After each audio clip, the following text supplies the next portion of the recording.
शरीर के साथ मैं जोड़ते हैं तो दुख है, रोग है, शोक है, हाय तौबा स्यापा है। मन के साथ जोड़ लो तो भाई साहब मन भी ऐसा बेगैरत है। अभी आपका मन बड़ा दुखी हो रहा है, एक ने कहा जी मेरा मन, मैं बड़ा दुखी हूं, मैं बड़ा दुखी मन मेरा। मैंने कहा अच्छा बताओ 2 दिन पहले दुखी थे कि सुखी थे? बोले तब तो सुखी था मन। तो मैं फिर दुख क्या है, कहीं बाहर से आया? कह रहे हाँ जी वो लड़के ने कुछ गड़बड़ किया इस वजह से आया। मैं देखिए जब मेहमान घर में आता है तो कितने दिन रहता है? आया है 2-4 दिन में टाटा करके जाएगा। पहले सुख था चला गया, अब दुख है तो ये बैठा रहेगा क्या? देखिए मन तो खाली घर है, कभी दुख आके रहता है, कभी सुख आके रहता है, कभी थोड़ा थोड़ा दुख और थोड़ा थोड़ा सुख दोनों होते हैं। दुख भी है सुख भी है, दुख भी है सुख भी है।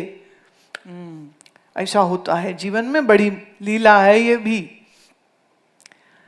एक के फोन आया कि पिताजी को हार्ट अटैक हो गया, तो रोने लग गई। इतने में व्हाट्सएप की घंटी बजी, खोला, फोटो थी, उसका पोता हुआ है। अब वो हंसे कि रोए? थोड़ा हंसे थोड़ा रोए, थोड़ा हंसे थोड़ा रोए। रोए कि पिताजी को हार्ट अटैक हुआ, हंसे पोता हुआ है। तो कंफ्यूजन में रोने और हंसने की खिचड़ी बन गई। तो रोऊं के हंसू, रोऊं के हंसू, रोऊं के हंसू। रोना मन में, हंसना मन में, और मैं मन नहीं हूं।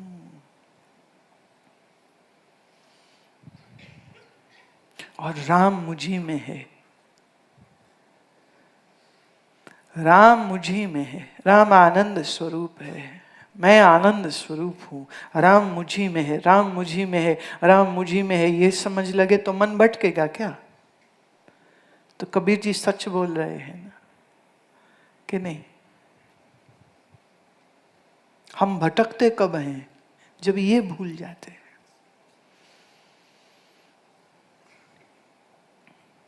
ऐसा कहते हैं कि वनवास काल में रामचंद्र और लक्ष्मण दोनों सीता के हरण हो जाने के बाद जंगल में चल रहे थे, जब हनुमान जी के साथ उनकी मुलाकात होती है। अब जंगल में हनुमान जी को देखा तो देखते ही प्रश्न किया राम ने, कौन हो तुम? कौन हो तुम? हनुमान कहते हैं शरीर के नाते मैं पंच तत्व का हूं, मन के नाते से मैं जीव हूं, और आत्मा के नाते से जो आप हैं वही मैं हूं। क्या हनुमान जी ने राम जी को पहचान लिया कि ये वही है मैं जिसकी इंतजार कर रहा था। शरीर के नाते से पंच तत्व, मन के नाते से जीव। जीव मतलब जब आत्मा और मन का जोड़ हो जाता है, इसी को जीव कहते। और जब ज्ञान हुआ तो जाना मैं तो मन ही नहीं। जैसे मैंने कहा ना, शीशे में तुमने जब अपनी शक्ल देखी तो 2 हो गए तुम, एक ये जो बाहर खड़ा है और एक वो जो शीशे में दिख रहा है। तो ये 2 हैं कि 1 हैं? पर फिर भी 2 हैं। शीशे में शक्ल कब तक दिखेगी? जब तक शीशा ठीक है। शीशे को कोई तोड़ दे तो दिखेगी? शीशे पे कोई कपड़ा डाल दे तो दिखेगी? नहीं। ऐसे जीव भी मैं हूं, आत्मा भी मैं हूं। मैं ही जब मन में मेरी छाया बनी तो मेरा ही नाम जीव हो गया। पर ऐसे मैं हूं तो आत्मस्वरूप। तो अज्ञानी की मैं क्या है? जीव। और ज्ञान हुआ तो पता चला मैं जीव नहीं, मैं तो आत्मस्वरूप हूं। तो हनुमान जी क्या कहते हैं? मन के नाते से मैं जीव हूं और आप ईश्वर है, पर मैं के नाते से, आत्मा के नाते से जो आप हैं वही मैं हूं। Now let's change the scenario. सोचिए आपके ही सामने गुरु नानक देव आज फिर से खड़े हो जाएं सशरीर, और वो पूछें तुम कौन हो? तो आपका उत्तर क्या होगा? शरीर के नाते पंच तत्व, मन के नाते जीव, आत्मा के नाते जो आप हैं। सन्मुख खड़े हो श्री राम, तो यही उत्तर होगा, ज्ञानी का उत्तर यही होगा। पर जिसे ज्ञान नहीं है वो नहीं समझ सकेगा इस बात को। आपके सामने शंकर जी आके खड़े हो जाए, हाँ? कौन है पूछें तो बोले मैं बनारसी लाल हूं, तो थप्पड़ पड़ेगा फिर। मैं शीला देवी हूं तो सांप डसेगा, फुर। ये बेवकूफ बुढ़ी तो अभी भी शीला बन के बैठी है। सामने हो महादेव। अब मैं शरीर नहीं हूं तो शंकर जी शरीर है। अब देखिए बहुत लोग शंकर जी को सिर्फ शरीर ही मानते। तो जैसे हमारा शरीर ऐसे उनका शरीर देख के उनको खुशी हो जाती। तो शिव जी का प्रतिमा देख के, शिव जी का शिवलिंग देख के वो कहते अच्छा हमने भोलेनाथ का दर्शन कर लिया। वो भोलेनाथ का दर्शन हुआ कि भोलेनाथ के चिन्ह का दर्शन हुआ? चिन्ह है वो। और मैं कह रही हूं साक्षात शंकर जी आपके सामने सन्मुख आ जावे तो क्या शरीर के नाते पंचतत्व, मन के नाते जीव, आत्मा के नाते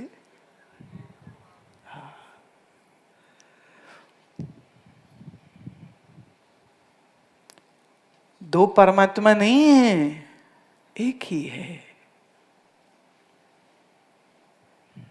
अब प्रश्न ये है हम शरीर बन के जिएंगे तो रोना पड़ेगा, हम मन बन के जिएंगे तो भी, और हम अपने आप को प्राण समझ के जिएंगे तो प्राण का तो भरोसा ही नहीं कब निकल जाए। यूं ठेंगा भी नहीं दिखाएगा, बस निकल ही जाएगा। हाँ बताएगा कि मैं जा रहा हूं? हाँ नहीं बताता, बस निकल ही जाता है।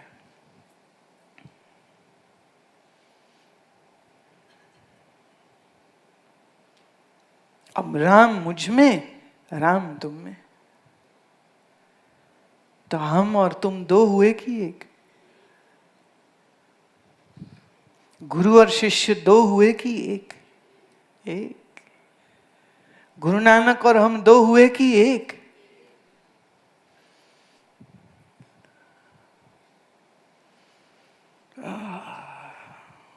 यही ज्ञान का उद्बोधन गुरु नानक अपने बोल से कहते हैं, वाह गुरु वाह। वाह मने आश्चर्य, वाह आश्चर्य, वाह आश्चर्य है। गुरु मेरे ही अंदर बैठा था और मैं बाहर धक्के खाता फिरता हूं। गुरु कहां? गुरु यहीं, कहां? मुझी में। गुरु मेरे संग सदा है नाले, सिमर सिमर तिस सदा संभाले। गुरु मेरे साथ है और मैं उसी को याद कर करके, उसकी याद को संभाल करके अंदर बैठा हूं। वाह वाह वाह। अंधेरा है, एक ने कहा अंधेरा है, अंधेरे में कैसे जाओगे? अरे पागल कैसे जाएंगे, मेरा गुरु मेरे साथ है।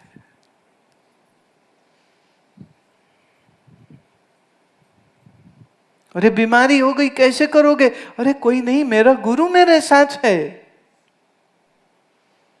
और गुरु मेरे साथ जब मैं कहती हूं तो कैसे, ये पोहप मध्य ज्यों बास बसत है, मुक्कर माहे जैसे छाई।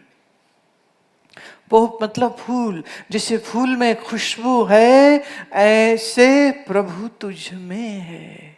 आहा, कितनी प्यारी बात गुरुदेव कह रहे हैं। तुम्हें फूल कह रहे हैं, दुनिया फूल कहती है, FOOL फूल कहती है, और गुरु महाराज तुम्हें फूल कह रहे हैं, फ्लावर कह रहे हैं।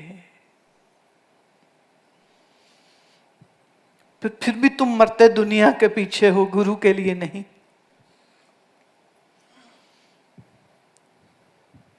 पोहप मध्य ज्यों बास बसत है, जैसे फूल में खुशबू है, मुकर है जैसे छाई, जैसे शीशे में परछाई है, तैसे ही हर बसे निरंतर काट ही खोजो भाई। काहे रे बन खोजन जाई। बाहर जंगल में क्यों जा रहा है? काट ही तो है समाई, पोहप मध्य ज्यों बास बसत है। क्या बढ़िया बात कही थी। मेरा हरि मेरे अंदर ही है, मेरे साथ ही है। अब ये बात तुम्हारे मन को, बुद्धि को याद रह जाए तो जिंदगी में कोई दुख रह सकता है क्या?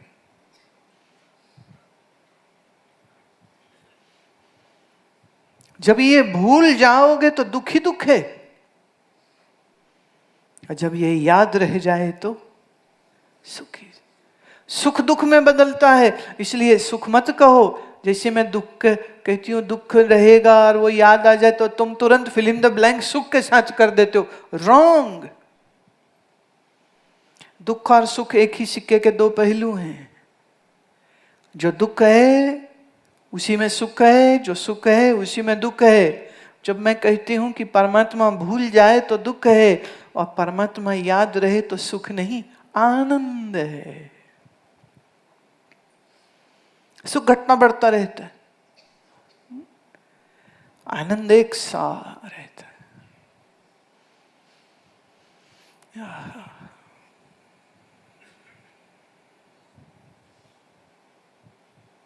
तो अपने आनंद स्वरूप को याद करो। मैं आनंद स्वरूप हूं, ये समझ लग जाएगी जिस दिन, उस दिन बार बार याद करने की जरूरत भी नहीं रह जाएगी, क्योंकि मालूम है। जैसे क्या नाम है तुम्हारा? हाँ, राजपाल। सुबह बैठ के कितनी माला जपते हो? मेरा नाम राजपाल है, हैं? क्या नाम है तुम्हारा? निशा। तो रोज को कितनी बार पाठ करती है? मेरा नाम निशा है, मेरा नाम निशा है, मेरा नाम निशा है। बोलो जी, मेरा नाम निशा है, मेरा। ऐसा बोलते हो क्या रोज? पता है, मालूम है, कन्फर्म है।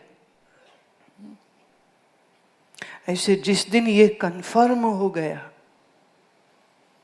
कि परमात्मा मेरे ही अंदर है, मैं आत्म स्वरूप हूं, जिस दिन ये कन्फर्म हो गया, उस दिन के बाद दोबारा सोचना भी ना पड़ेगा, दोबारा कोई वृत्ति भी नहीं बनानी पड़ेगी, दोबारा ये विचार भी मन में नहीं लाना पड़ेगा। यहां से बेपरवाही शुरू हो जाती है।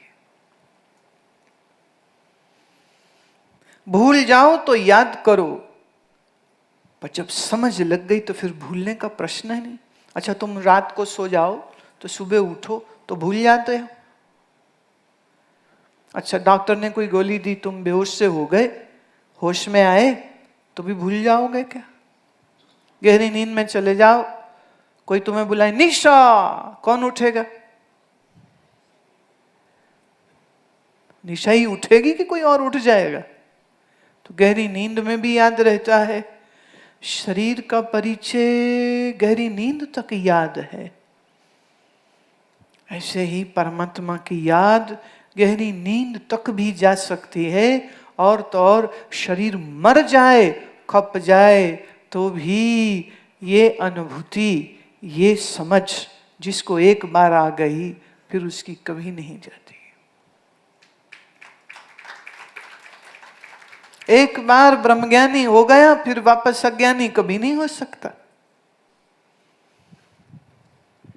तुम धनवान हो जाओ, वापस गरीब हो सकते हो, है ना।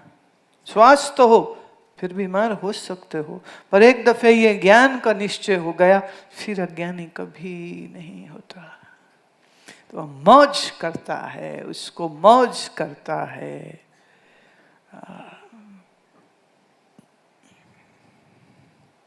जी, जो इस मौज में रहता है उसी को फकीर कहते। जो मौज में रहे उसी को फकीर कहते। शरीर मर जाए कि जन्म में चलता रहे, शरीर बीमार हो जाए कि स्वस्थ रहे, मन में दुख आवे कि सुख आवे, जो ये जानता है मैं आत्म स्वरूप हूं, वो मन के दुखी सुखी होने पर, शरीर के बीमार या स्वस्थ हो जाने पर विचलित नहीं होता, मस्त रहता है।